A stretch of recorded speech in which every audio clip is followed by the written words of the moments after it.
Bueno, vamos a empezar. Esto lo hago caseramente con el Windows G de los juegos porque no sé cómo hacerlo. Bueno, vamos. Acá se ve en pantalla lo que el Espíritu Santo me reveló a mí cuando estaba haciendo la armonía de los evangelios y llegué a la resurrección de Jesús. Y llegué ahí y no sabía cómo armonizar esta parte y le pedí ayuda al Espíritu Santo y él me reveló esto que ven en pantalla. Y si vamos más abajo, también me reveló eso que está en azul también. Bueno, en principio esta es la armonía que hice en respuesta. No en respuesta porque no sabía, me enteré después de esto, pero en respuesta al reto de Pascual de Dan Barker, ex pastor, que dice: tengo un reto pascual para los cristianos. Mi reto es simplemente este: dígame lo que sucedió en la Pascua, no pido pruebas. Mi sincera petición es meramente que los cristianos me cuenten exactamente qué sucedió en el día en que nació su doctrina más importante. Los creyentes deberían aceptarlo con ganas, ya que sin la resurrección no hay cristianismo. Pablo escribió: y si Cristo no nos resucitó, vana es entonces nuestra predicación, vana es también vuestra fe, y aún somos hallados falsos testigos de Dios, porque hemos testificado de Dios que Él haya levantado a Cristo, al cual nos levantó, si en verdad los muertos no resucitan. Primera de Corintios 15, 14, 15. Las condiciones del reto son simples y razonables. En cada uno de los 4 evangelios comienza en la mañana de Pascua y lee hasta el final del libro. Mateo 28, Marcos 16, Lucas 24 y Juan 20, 21. Lea también los Hechos 1, 3 al 12 y la pequeña versión de Pablo sobre la historia en Primera de Corintios 15, capítulo 15, versículos 3 al 8. Estos 665 versículos se pueden leer en un ratito, entonces sin omitir ni un solo detalle de estos relatos por separado, escribe una sola narración cronológica de los sucesos entre la resurrección y la ascensión, qué sucedió primero y segundo y así, quién dijo qué, cuándo y dónde sucedieron estas cosas. Como los evangelios no siempre dan horas precisas, se permite hacer conjeturas razonadas. Atención a eso. La narración no tiene que intentar presentar una descripción perfecta, basta con dar al menos un relato plausible de todos los hechos. Se puede añadir aparte entre paréntesis otras explicaciones de la narración. Atención a eso. La condición importante del reto, sin embargo, es que no se puede omitir ni un solo detalle bíblico. ¿Le parece justo? Yo mismo he intentado cumplir el reto, no lo logré, dice Dan Barker. Dice que Dan Barker que no lo logró, y bueno, no le preguntó al Espíritu Santo. ¿Qué vamos a hacer, man? Yo tampoco lo hubiese logrado si no le hubiese preguntado al Espíritu Santo, pero bueno. El Espíritu Santo es una persona y él te responde. Esta es la segunda parte, vamos a la primera parte.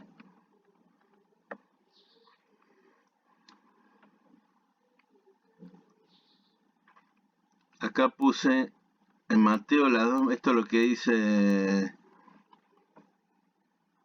dice Michael Martin de la Universidad de Boston, en el cual le leía Craig esa mañana. Lo saqué del caso de Cristo y dice esto que está acá. En Mateo, cuando María Magdalena y la otra María llegan a la tumba al amanecer, hay una roca frente a ella, se produce un violento terremoto y un ángel desciende y quita la piedra. En Marcos, las mujeres llegan a la tumba muy de mañana, apenas salido el sol, y la piedra había sido quitada. En Lucas, cuando las mujeres llegan temprano al amanecer, se encuentran con que ya la piedra ya había sido removida. Bueno, esto ya lo ya lo habían solucionado esto. En Mateo hay un ángel sentado en la roca fuera de la tumba, y en Marcos un joven está dentro de la tumba. En Lucas hay dos hombres adentro. Bueno, esto está solucionado también, pero yo quiero ir a la explicación de lo que me reveló el Espíritu Santo, y no entiendo por qué nadie lo dice. Si tuve visitas antes,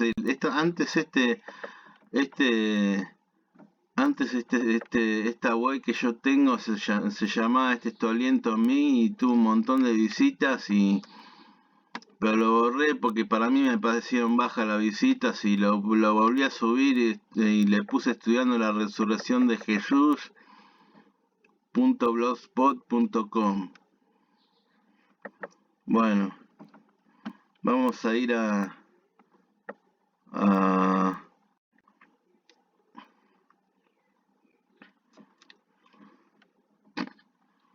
la explicación. Bueno, acá hay una parte de la explicación que aparece. Ahí está.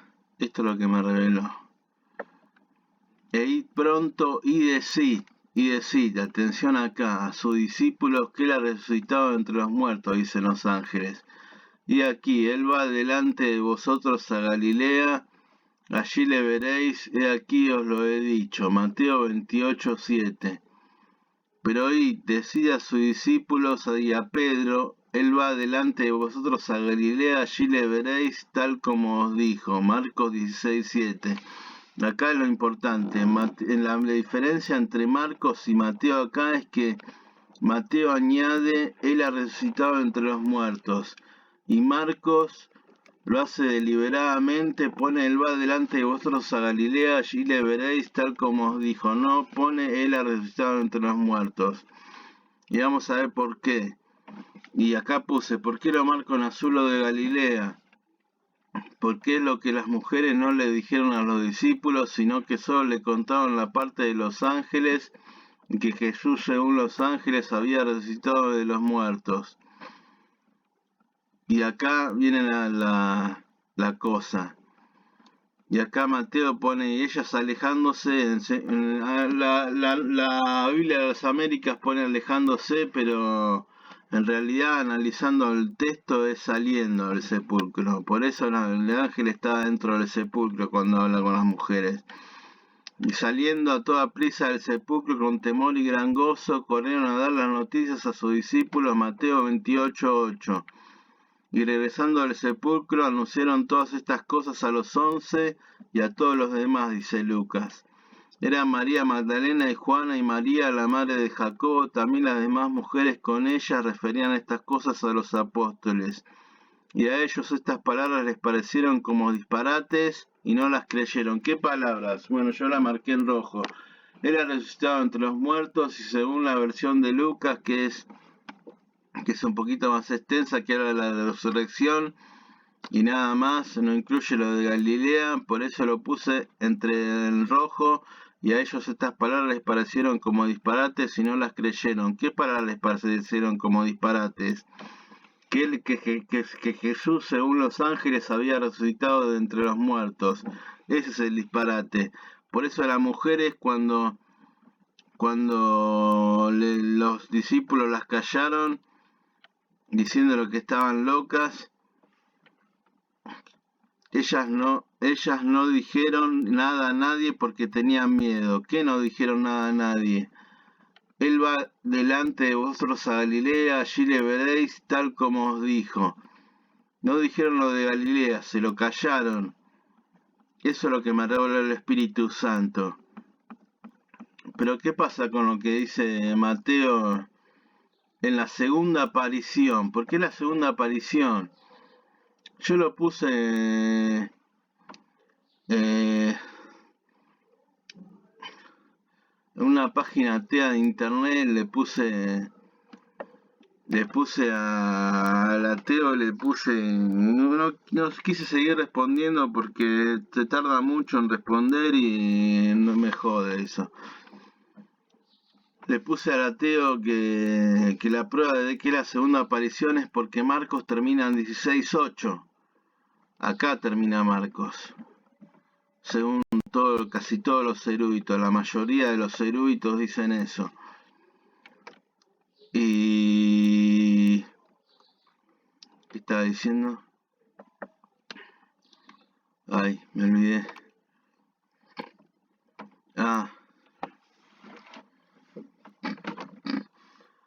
¿Por qué?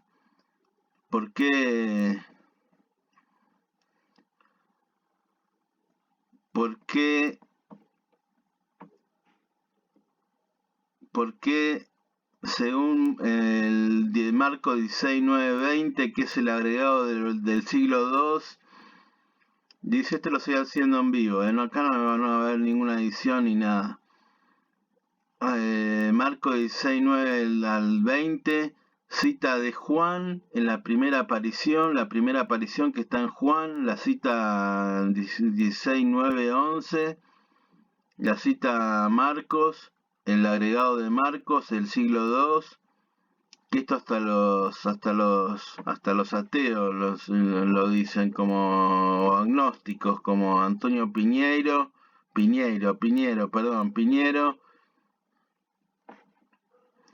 y bueno. Y también cita de Lucas cuando dice que María Magdalena estaba endemoniada de siete demonios, que Jesús le echó fuera 7 demonios, y en la pequeña versión de los discípulos de Maús. Y también cita Mateo, según Antonio Piñero, de la Gran Comisión en Marcos 16, donde cita la Gran Comisión. Bueno, ahí fíjense, porque yo no lo uso mucho en 16:9-20, salvo para esto. ¿Y qué dice? ¿Y por qué es la segunda aparición? Porque el que agregó lo del Marco 16:9-20 conocía todos los evangelios, o sea, conocía todos los finales. Y conocía, según 16:9-11 de Marcos, del agregado, conocía la aparición a María Magdalena en Juan. Esto lo dice Antonio Piñero, lo dice Barderman, lo dicen todos. Pero, ¿qué pasa con la otra aparición en Mateo 28, 9 al 11, creo que es, o al 10, 9 al 10? Que vamos a ir ahí. Acá está.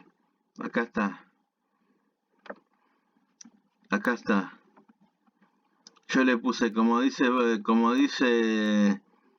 Dan Barker, que se puede agregar explicaciones entre comillas. Bueno, yo lo hice acá.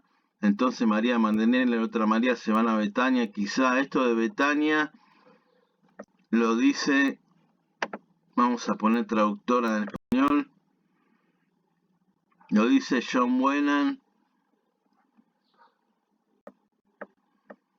Lo dice John Wenham, un erudito griego que ya está muerto, ya falleció, pero lo escribió en su libro Este Enigma, para armonizar todos los evangelios no me acuerdo de dónde, si es de la crucifixión hasta la resurrección.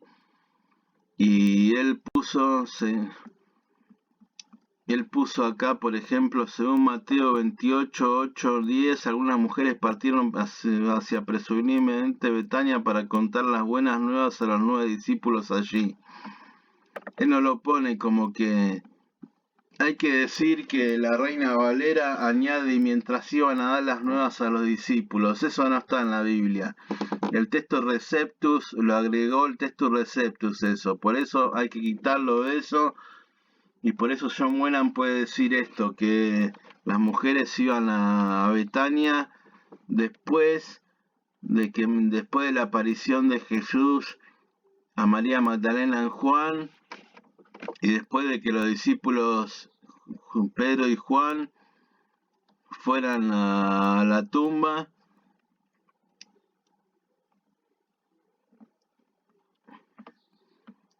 Bueno, estoy haciendo un lío acá. Esta es la primera vez que lo hago. Bueno, ya van 15 minutos, bueno. Ya parece poco, pero... Y bueno, aquí puse, y aquí, de que Jesús le salió al encuentro diciendo salve, dice la Biblia de las Américas. Y si ellas acercándose abrazaron sus pies y le adoraron. Y entonces Jesús les dijo, no temáis. Y acá dice una alternativa al no temáis es dejar de temer. Que yo la prefiero dejar de temer al no temáis.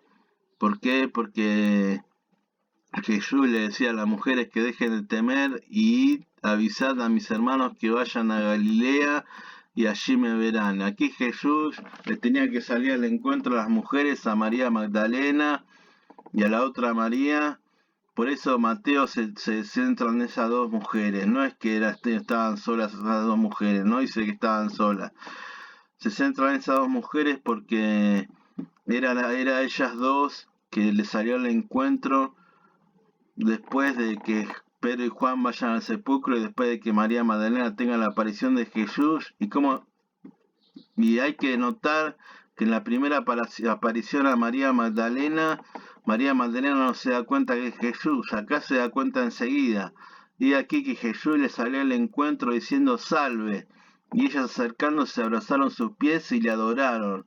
No sé, no hay ninguna mención que dudaron ni nada. Entonces Jesús le dijo, no temáis, y avisad a mis hermanos que vayan a Galilea y allí me verán. Esto es lo que no dijeron a los discípulos, se lo dice Jesús, y después, esto lo puse aparte, pero lo tendrían que... Y mientras ellas iban, aquí algunos de los de la guardia fueron a la ciudad e informaron a los principales sacerdotes de todo lo que había sucedido. Bueno, esto es lo que quería explicar. Ya van 17 minutos. Bueno, esto es lo que quería explicar de la armonía de la aparición de Jesús a las mujeres.